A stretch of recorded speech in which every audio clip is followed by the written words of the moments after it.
केंद्रीय मंत्री ज्योतिरादित्य सिंधिया ग्वालियर पहुंचे। एयरपोर्ट पर उनका बीजेपी कार्यकर्ताओं ने भव्य स्वागत किया। वहीं केंद्रीय सिंधिया मंत्री ने सभी को जन्माष्टमी की शुभकामनाएं दी है। मीडिया से बात करते हुए केंद्रीय मंत्री ज्योतिरादित्य सिंधिया ने कहा कि रीजनल इंडस्ट्री कॉन्क्लेव परसों है। इसके पहले हमारी जूम मीट पर मुख्यमंत्री जी के साथ चर्चा हुई। मुख्यमंत्री जी स्वयं ग्वालियर आए थे।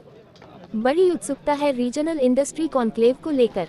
मुझे विश्वास है कुछ अच्छे निर्णय उस दिन लिए जाएंगे। ग्वालियर चंबल संभाग के लिए कुछ अच्छी घोषणाएं निर्णय होंगी। 48 घंटे का समय है, थोड़ा इंतजार करिए। बहुत सारी संभावना है हमारे संभाग में। हमारा संभाग दिल्ली का एक काउंटर मैग्नेट बन सकता है। मैं ये समझता हूँ कि हमारे संभाग में जो संभावनाएं हैं शायद किसी और क्षेत्र में इतनी संभावनाएं हो। केवल उद्योग आदि के क्षेत्र में ही नहीं बल्कि सूचना प्रौद्योगिकी के क्षेत्र में, कृषि, फूड प्रोसेसिंग के क्षेत्र में, पर्यटन के क्षेत्र में, जैसे मुख्यमंत्री जी ने कहा हमारे मक्के और एडिबल ऑयल किस क्षेत्र में, इथेनॉल के प्रोडक्शन के क्षेत्र में, बहुत सारी संभावनाएं, धार्मिक पर्यटन के क्षेत्र में। और मुझे विश्वास है कि रीजनल इंडस्ट्री कॉन्क्लेव उस लक्ष्य की पूर्ति के लिए मुख्यमंत्री जी के साथ बढ़ेगा। केंद्रीय मंत्री ज्योतिरादित्य सिंधिया ने कहा कि यूनिफाइड पेंशन स्कीम को लेकर विपक्ष द्वारा सवाल खड़े किए जाने पर केंद्रीय मंत्री सिंधिया ने कहा विपक्ष का काम ही है विरोध का, विपक्ष का काम ही है देश को खड्डे में ले जाकर छोड़ना। जिस यूपीएस को प्रधानमंत्री देश में यूनिफाइड पेंशन स्कीम को सिंधिया ने बताया सबसे बेहतरीन। ग्वालियर के अंदर बड़ा रीजनल इंडस्ट्री कॉन्क्लेव परसों है।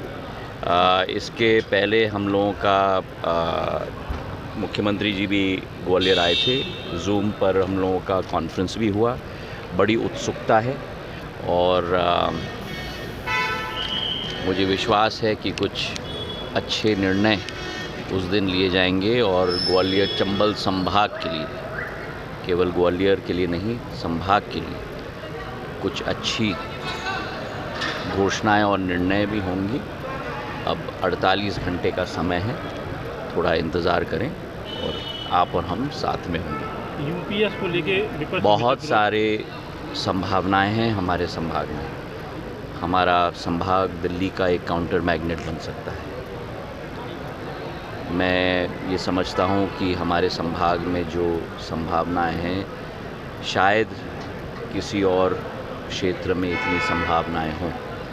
केवल औद्योग और मैन्युफैक्चरिंग के सेक्टर में नहीं, लेकिन सूचना प्रौद्योगिकी के क्षेत्र में, कृषि, फूड प्रोसेसिंग के क्षेत्र में, पर्यटन के क्षेत्र में, जैसे मुख्यमंत्री जी ने कहा हमारे मक्के और हमारे एडिबल ऑयल्स के क्षेत्र में, इथेनॉल के प्रोडक्शन के क्षेत्र में, बहुत सारी संभावनाएं, धार्मिक पर्यटन के क्षेत्र में। और मुझे विश्वास है कि ये रीजनल इंडस्ट्री कॉन्क्लेव उस लक्ष्य की पूर्ति की तरफ तेज़ी से हम सबको साथ में मिलकर मुख्यमंत्री जी और प्रधानमंत्री जी के नेतृत्व में बढ़ाएगा। यूपीएस को लेकर विपक्ष विरोध कर रहा है लगातार। विपक्ष का काम ही है विरोध करना। विपक्ष का काम ही है देश को खड्डे में ले जाकर छोड़ना।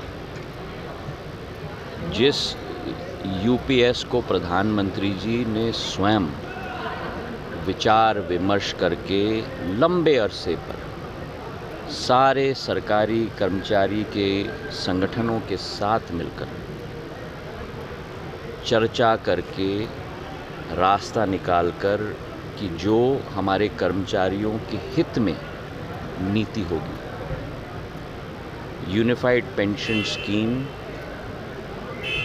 न्यू पेंशन स्कीम नहीं है, ओल्ड पेंशन स्कीम नहीं है, सबसे बेहतरीन पेंशन स्कीम है हमारे सभी सरकारी कर्मचारियों के लिए, जहां एक एक कर्मचारी को कम से कम 50% अपने बेसिक पे का पिछले 12 महीनों का पेंशन दिया जाएगा। वहीं उसी के साथ जो पहले 10% केंद्र सरकार का कंट्रीब्यूशन होता था, ये प्रधानमंत्री नरेंद्र मोदी जी ही हैं जिन्होंने 10% से बढ़ाकर उस सरकार का कंट्रीब्यूशन को 14% तक ले गए। और आज भी कई विपक्ष के राज्य हैं जो चिल्ला कर बोलते हैं ओपीएस के बारे में, जहां उन्होंने 10% से 14% भी नहीं बढ़ाया। आप स्वयं तहकीकात करिएगा विपक्ष के राज्यों की स्थिति।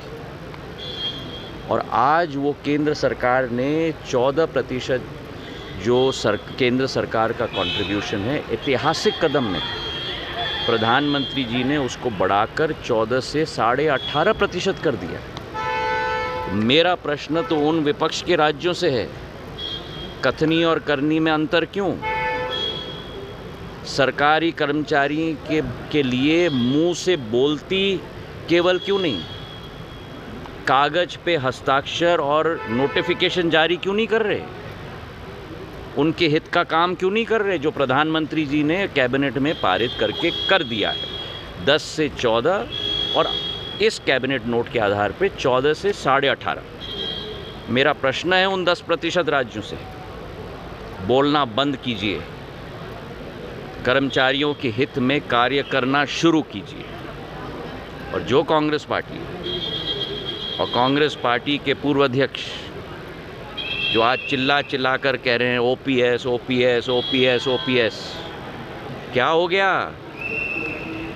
जो चुनाव के समय में मैनिफेस्टो में डाला था कर्नाटक में, मैनिफेस्टो में डाला था हिमाचल में, 1.5 साल हो गए, क्यों नहीं लागू किया ओपीएस अभी तक उन राज्यों में? दूसरों को उंगली दिखाना बहुत आसान है, अपने आप अपने वादे पर आज तक क्यों नहीं अमल हुए हैं? आप अगर ओपीएस इतना चिल्ला रहे हो, जो आपने जनता को कहा था कि आप ओपीएस लागू करोगे, हिमाचल में तो आपकी सरकार है, कर्नाटक में आपकी सरकार है, क्यों नहीं किया लागू ओपीएस? बोलना बंद कीजिए, काम करके दिखाइए। आज देश की जनता काम चाहती है, जो प्रधानमंत्री जी करके दिखाते हैं। और इसलिए कहा जाता है कि ये कामदारों की सरकार है, नामदारों की सरकार नहीं है। बहुत बहुत धन्यवाद। केंद्रीय गृह मंत्री